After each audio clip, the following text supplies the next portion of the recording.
Hey guys, welcome back. तो आज की इस वीडियो में हम पढ़ेंगे जावा में कितने तरीके के ऑपरेटर्स होते हैं एंड हम उन ऑपरेटर्स का किस तरीके से यूज़ करते हैं अपने कोडिंग के अंदर।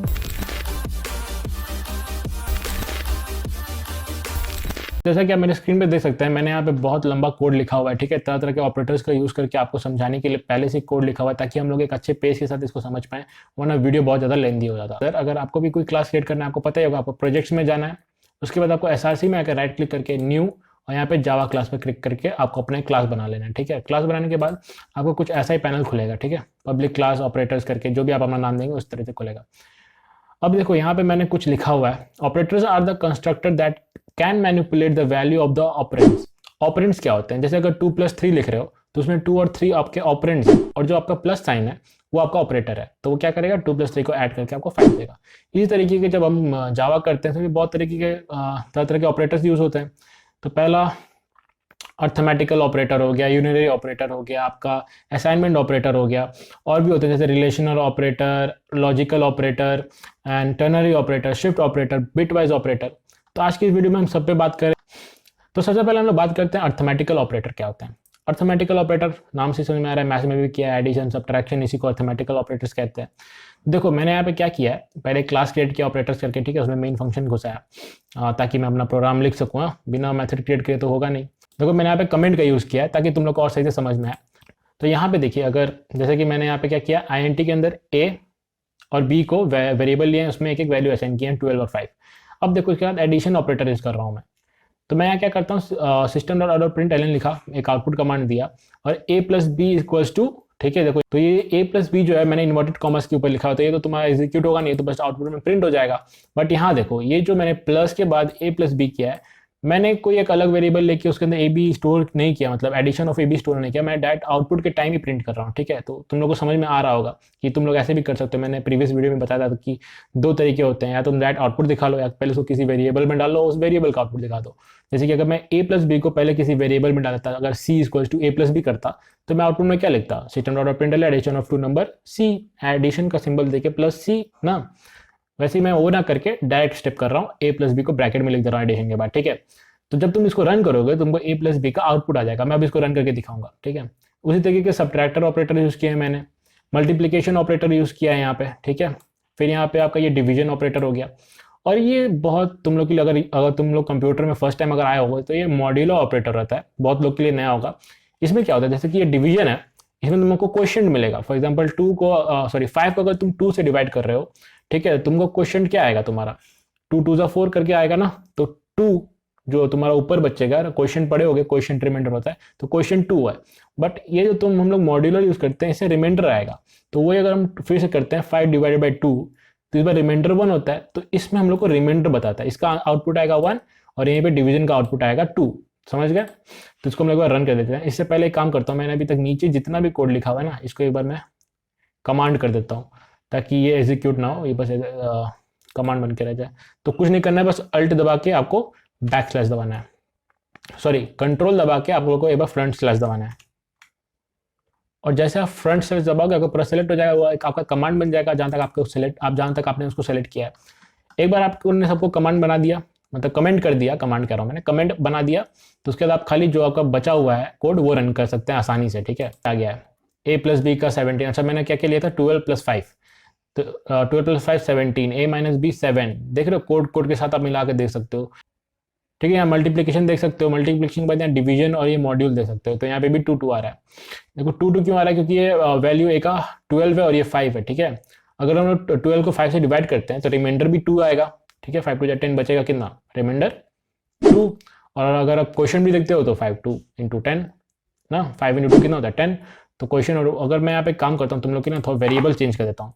जैसे कि हमने जो लिया था 2 और 5 का एग्जाम्पल, वही लेते हैं। तो इसको 5 कर देते हैं और इसको 2 कर देते हैं। अब एक बार इस कोड को वापस रन करते हैं। ठीक है, तो इस बार देख लो क्या आ रहा है तुम लोग का आउटपुट। तुम लोग का डिवीजन 2 और तुम लोग का जो ये मॉड्यूल वाला सिंबल यूज करके अगर तुमने कैलकुलेशन किया है तो तुम लोग का रिमाइंडर 1। तो यहाँ तक आपको क्लियर हो गया होगा अर्थमेटिकल ऑपरेटर, मेरे को लगता है। तो चलो बढ़ते हैं नेक्स्ट के ऊपर। मैं ज़्यादा स्पीड नहीं करा रहा हूँ, बट हाँ ये है कि एक पेस मेंटेन करते हैं, वरना ये वीडियो सच में बहुत लंबा बनता है। 30 मिनट से नीचे या 40 मिनट से नीचे वीडियो बनने वाला था नहीं, इसलिए मैंने पहले ही कोड करके रख लिया। और चलिए काम करते हैं, इसको जो बचा हुआ है अर्थमेटिकल का काम हो गया। अब इसको हम लोग कमेंट कर देते हैं, ठीक है। और जो बचा हुआ है इसको अनकमेंट कर देते हैं। यूनरी ऑपरेटर मैं समझाता हूँ तुम लोग को। तो यूनरी ऑपरेटर क्या होता है, जैसे कि हम लोग इंक्रीमेंट और डिक्रीमेंट फंक्शन अगर आप लोग जानते होंगे तो क्या होता है, जैसे कि दो प्लस प्लस हम लोग यूज़ करते हैं, दो माइनस माइनस करते हैं। इसका यूज़ क्या होता है वो मैं भी आपको बताता हूँ।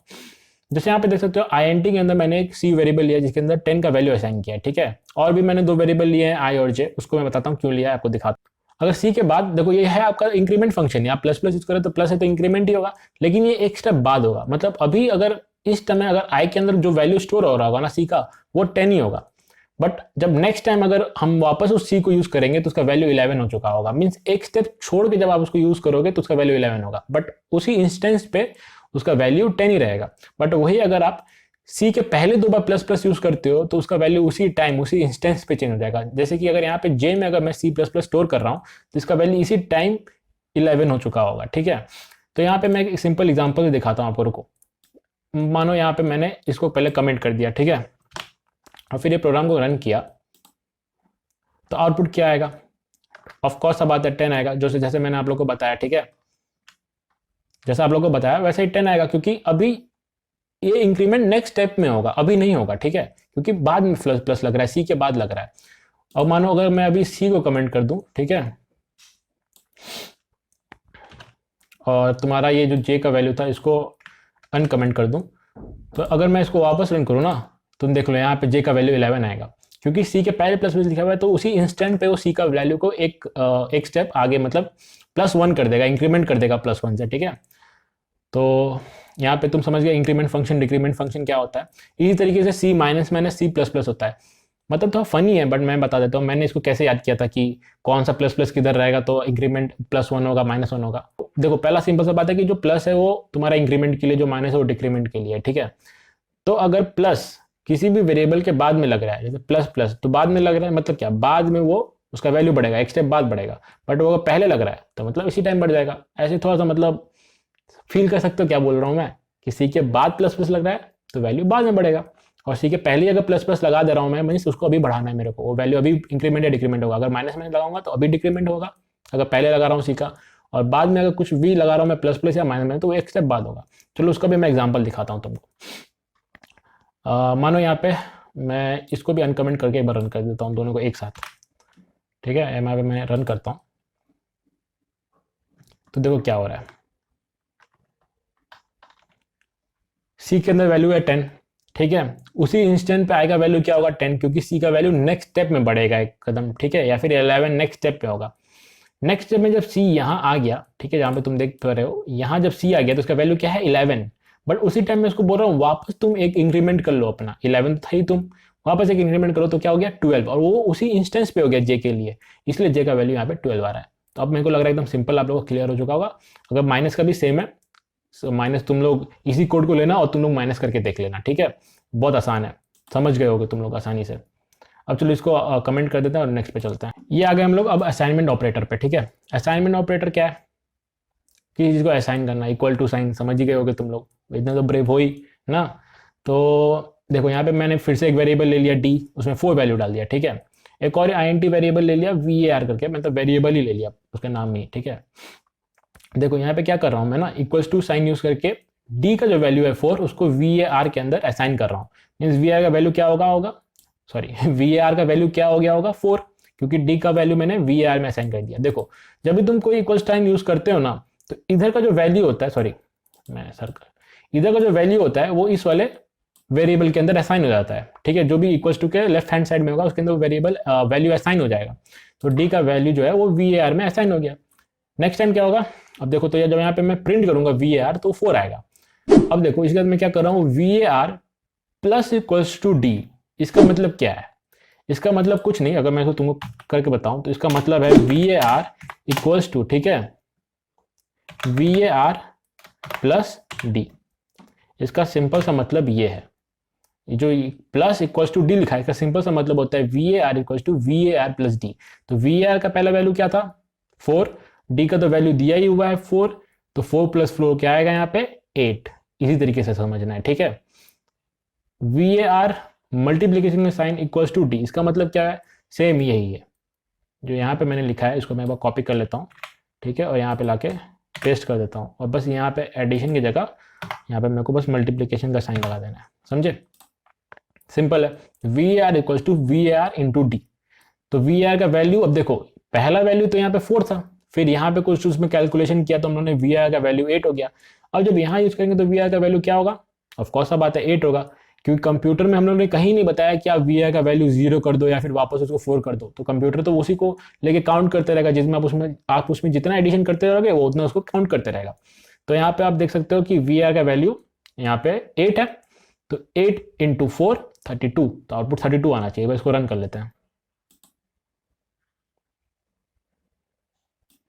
देखा जाए, देखो 4 8 32, समझा।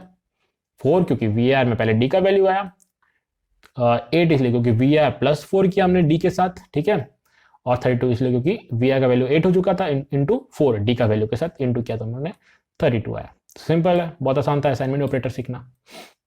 अब हम लोग आते हैं, इसको हम लोग वापस से क्या करते हैं कि कमेंट कर देते हैं, इसको अनकमेंट कर दिया मैंने, ठीक है। अब देखो लॉजिकल ऑपरेटर क्या होता है।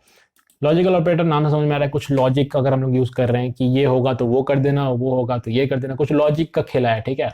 3 तरीके के लॉजिकल ऑपरेटर है, एंड ऑपरेटर, और ऑपरेटर, नॉट ऑपरेटर, ठीक है। उसको एंड ऑपरेटर और ऑपरेटर ऐसे भी कहते हैं, क्योंकि डबल साइन यूज कर रहे हैं हम लोग उसी का, जैसे कि एंड 2 बार यूज कर रहे हैं तो एंड ऑपरेटर भी कहा जाता है।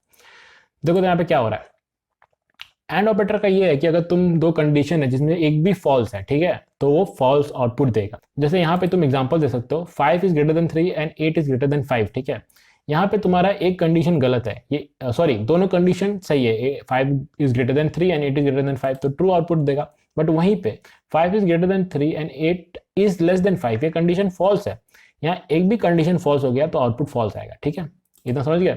दोनों कंडीशन ट्रू होंगे तो ट्रू, दोनों कंडीशन फॉल्स होंगे तो फॉल्स, एक भी कंडीशन फॉल्स हुआ तो फॉल्स ही रिटर्न करेगा। उसी तरीके से और ऑपरेटर में क्या होता है, कोई भी कंडीशन अगर इसमें से ट्रू हुआ तो आउटपुट ट्रू दे देगा, ठीक है, अनलेस दोनों कंडीशन फॉल्स होते हैं। जैसे कि यहाँ देखो 5 इज लेस देन 3 फॉल्स, ठीक है, 8 इज ग्रेटर देन 5 सही है, एक भी यहाँ पे सही हुआ तो ट्रू आउटपुट देगा, ठीक है। बट ये देखो लास्ट यहाँ पे क्या है, 5 is less then 3 8 is less then 5, दोनों फॉल्स है तो फॉल्स आउटपुट देगा, वरना हर केस में ये ट्रू आउटपुट देगा अगर एक भी कंडीशन उसको सही मिलता है। नॉट ऑपरेटर क्या होता है, जैसे मैं प्रोनाउंस कर रहा हूँ ना, जैसे उसको मैं पढ़ूंगा अभी तुम समझ जाओगे अपने आप ही। System dot out of println 5 is not equal to 3, ठीक है, 5 इज नॉट इक्वल टू 3, मैंने पढ़ा इसको, लेकिन अगर यहाँ सिंबल देखोगे तो यहाँ पे नॉट का एक साइन यूज किया गया है और लिखा गया है 5 इक्वल्स टू 3। 2 बार इक्वल्स टू का मतलब ये होता है कि मैं 5 और 3 का इक्वालिटी चेक कर रहा हूँ, और नॉट लगा दिया, उसका मतलब कि मैं खुद बता रहा हूँ कंप्यूटर की 5 इक्वल टू 3 नहीं है, ठीक है। तो ये क्या सही बात है, 5 इक्वल टू 3 नहीं है, जी नहीं है, तो आउटपुट क्या आएगा, ट्रू। वैसे देखो अगर 5 ग्रेटर देन 3 ये क्या सच है, बट मैं बोल रहा हूँ कंप्यूटर को नहीं 5 ग्रेटर देन 3 नहीं है, बट कंप्यूटर क्या बोलेगा, नहीं आप गलत बोल रहे हो, ये फॉल्स है, समझ गए। यही सिंपल सा लॉजिक है लॉजिकल ऑपरेटर का, इसको हम लोग कमेंट कर देंगे। अब तुम लोग का रिलेशन ऑपरेटर खोल देता हूं मैं,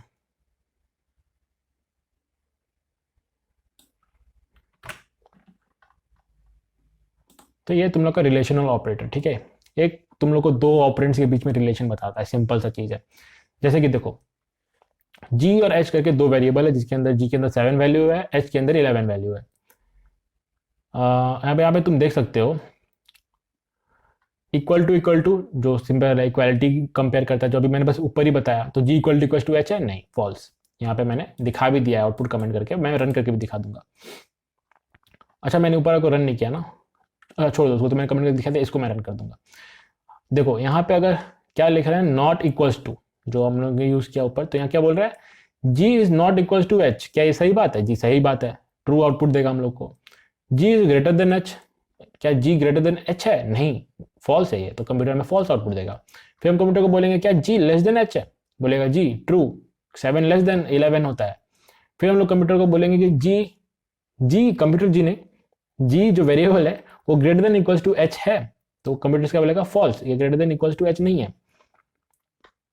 उस तरीके से हम लोग बोलते हैं कि variable G is less than equals to H, ये हमें ट्रू क्यों देगा, आप बताओ। यहाँ पे देखो ये जी इक्वल्स टू एच तो है नहीं, बट इसके साथ मैंने एक और कंडीशन यूज किया है ना, लेस देन, तो इन दोनों में से कोई भी अगर कंडीशन सही होता है तो कंप्यूटर हमें ट्रू आउटपुट देगा, ठीक है। जिसके बाद ऐसे अगर मैं रन कर दूं तो देख लो आप, सिंपल जो मैंने वहाँ साइड में लिखा है वैसे ही यहाँ पे आया हुआ है, फॉल्स ट्रू। देखो false true false true false true, ठीक है, तो समझ गए होगे आप लोग। अब हम लोग बात करते हैं टर्नरी ऑपरेटर के बारे में, ठीक है। ये बहुत ही मस्त ऑपरेटर है, मतलब आपको इफ एल्स बहुत जगह पे ये आपको हेल्प कर देगा कि आप इफ एल्स ना यूज़ करो, बट उतना भी एडवांस में नहीं जा सकते इसके साथ। बट हाँ, थोड़ा कुछ छोटा प्रोग्राम में आप इसको यूज़ कर सकते हो इफ एल्स की जगह पे। तो इसको अनकमेंट करके पहले देख लेते हैं, ऊपर वाले को कमेंट कर देते हैं, वरना ये बार बार आउटपुट में आता रहेगा और मेरे को पसंद नहीं है। देखो यहाँ पे क्या हो रहा है, m equals to through sorry m equals to 2 n equals to 5 मैंने लिया हुआ है, ठीक है। अब मैं यहाँ पे ये देखो टर्नरी ऑपरेटर का ये क्या होता है ना, समझ लो 3 एक्सप्रेशंस पे बेस्ड रहता है। पहला एक्सप्रेशन जिसमें हम कंप्यूटर से पूछेंगे अगर ये होता है, ठीक है, अगर ये कंडीशन ट्रू होता है, ठीक है, हम कंप्यूटर से ट्रू के लिए पूछ रहे हैं कि अगर ये कंडीशन ट्रू होता है तो जो सेकंड एक्सप्रेशन है उसको एग्जीक्यूट करना, और अगर ये फॉल्स होता है तो जो थर्ड एक्सप्रेशन हम दे रहे हैं उसको एग्जीक्यूट करना। तो जैसे कि यहां देखो, तुम सोचो कौन सा 3 एक्सप्रेशन का बात कर रहे हो सर आप या भैया आप, ठीक है। तो यहाँ पे देखो हम दिखाते हैं आपको, जैसे कि ये पहला हो गया हम लोग का m is less then n question mark तक, सॉरी क्वेश्चन मार्क से लेके यहां तक जो है ना, ये हम लोग का एक एक्सप्रेशन हो गया। यहाँ पे हम लोग कंप्यूटर से पूछ रहे हैं क्या m लेस देन n है, अगर है तो सेकंड जो m है, जो सेकंड एक्सप्रेशन ये जो है ना m, ये सेकंड एक्सप्रेशन है, और ये जो n है ये थर्ड एक्सप्रेशन है। इसकी जगह और भी कुछ लिख सकते हो तुम, या पूरी कुछ अलग ही बन सकता है वो, ठीक है। अभी के लिए सिंपल मैं समझाता हूँ। ये पहला एक्सप्रेशन हो गया, ठीक है, यहाँ तक ये m आपका दूसरा, ये n आपका तीसरा एक्सप्रेशन है।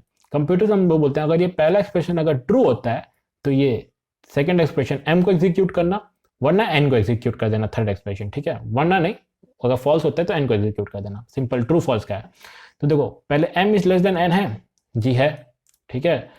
तो क्या करेगा कंप्यूटर, मिनिमम में m का वैल्यू को डाल देगा, और मैंने आउटपुट में मिनिमम लिखा है तो m का वैल्यू प्रिंट होगा, 2 प्रिंट होगा। देखो इसको रन करके दिखाते हैं एक बार, ठीक है। देखो 2 आउटपुट आ रहा है, ठीक है। इसको मैं थोड़ा बड़ा कर देता हूँ, देखो 2 आउटपुट आ रहा है, ठीक है।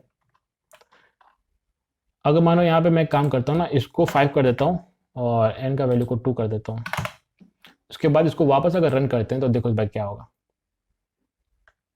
समझे। इस बार n का वैल्यू प्रिंट कर रहा है, क्यों, क्योंकि m लेस देन n नहीं है, ये फॉल्स कंडीशन है, m का वैल्यू ज़्यादा है तो ये सेकंड पे आ जाएगा। सेकंड क्या है, n, तो n का वैल्यू इसने मिनिमम में असाइन किया और मिनिमम का वैल्यू मैंने प्रिंट किया तो 2 दिखा रहा है। सिंपल टर्नरी ऑपरेटर 3 एक्सप्रेशन में बेस्ड होते हैं। पहला एक्सप्रेशन जो कंडीशन देंगे कंप्यूटर को वो ट्रू होता है तो आपका सेकंड एक्सप्रेशन एग्जीक्यूट होगा, और अगर वो फर्स्ट एक्सप्रेशन फॉल्स होता है तो आपका थर्ड एक्सप्रेशन जो है वो एग्जीक्यूट होगा। सो एक्चुअली गाइस इसके बाद का जितना भी वीडियो था वो करप्ट हो चुका था, तो मैं इसको वॉइस ओवर करके वापस से शूट कर रहा हूँ। हम लोग का टर्नरी ऑपरेटर हो चुका था, और अब शिफ्ट ऑपरेटर क्या होता है मैं बताता हूँ। तो शिफ्ट ऑपरेटर और जो बिट वाइज ऑपरेटर होता है ना, ये दोनों मतलब बिट वाइज पे ही काम करते हैं, मीन्स बिट लेवल पे काम करते हैं। तो सबसे पहले हम लोग शिफ्ट ऑपरेटर क्या होता है उसको थोड़ा समझ लेते हैं, ठीक है। तो जैसा कि आप देख पा रहे हो 2 तरीके के शिफ्ट ऑपरेटर होते हैं, ठीक है, एक लेफ्ट शिफ्ट ऑपरेटर, एक राइट शिफ्ट ऑपरेटर। जहाँ पे ना आप जो लेस देन इक्वल्स टू का साइन होता है, तो जिधर लेस देन इक्वल्स टू का साइन अगर लेफ्ट साइड में है ना तो वो लेफ्ट शिफ्ट ऑपरेटर, और वही लेस देन का साइन अगर राइट साइड में है तो राइट शिफ्ट ऑपरेटर हो जाता है। जैसे कि ये पहला आप देख सकते हो, system dot order print ln 10 is less than equals to 2। इसका मतलब क्या हो रहा है, ये एक लेफ्ट शिफ्ट ऑपरेटर है, लेकिन लेस देन इक्वल्स टू 2 का मतलब क्या है। इसका मतलब ये होता है कि 2 टू द पावर 2, आप जो लेस देन के बाद जो लिखोगे ना उसका मतलब होता है टू दी पावर 2, मतलब 2 के पावर पे उतना नंबर चढ़ जाएगा, ठीक है। जैसे कि 10 लेस देन इक्वल्स टू 2, इसका मतलब होता है 10 इंटू 2 टू द पावर 2, जिसका आंसर आएगा 40। उसी तरीके से अगर हम system dot print 10 less than equals to 3 लिखते हैं, इसका मतलब ये होता है कि 10 इंटू 2 टू द पावर 3, जिसका मतलब ये होगा 10 इंटू 8, जिसका वैल्यू आएगा 80।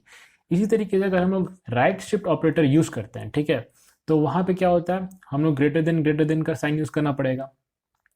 तो यहाँ पे जैसे कि आप देख सकते हो कि 10 ग्रेटर देन 2, इसमें हम लोग डिवाइड करेंगे, इसमें हम लोग मल्टीप्लाई कर रहे थे, इसमें हम लोग डिवाइड करेंगे, लेकिन तरीका वही है।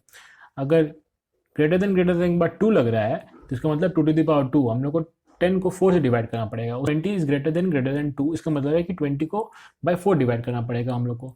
तो यही है बिट, अगर आप शिफ्ट ऑपरेटर समझना चाहते हैं तो अभी के लिए ओवर ऊपर से यही है कि जो अभी मैंने बताया कि इस तरीके से यूज होता है। अगर इनटू है ठीक है। अगर लेफ्ट शिफ्ट ऑपरेटर है तो वो वैल्यू बढ़ा देगा और राइट शिफ्ट ऑपरेटर है तो वो वैल्यू घटा देगा।